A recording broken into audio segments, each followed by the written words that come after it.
पता है मैं क्या चाहती हूँ?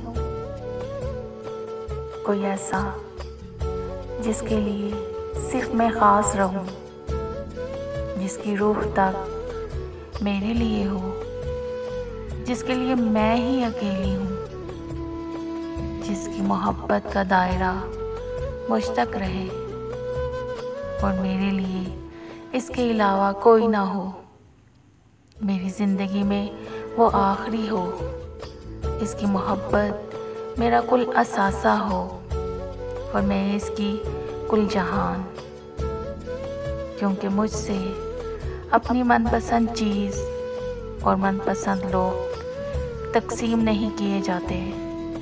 मैं हर जज्बा मुखलिस रखती हूँ और हर ताल्लुक़ मुखलिस ही चाहती हूँ। जो मेरा हो इसके हज़ारों से राब्ते हो, तो मैं ख़ुद को अकेली महसूस करती हूँ। क्योंकि मुझे वो चाहिए जिसके लिए सिर्फ मैं हूँ।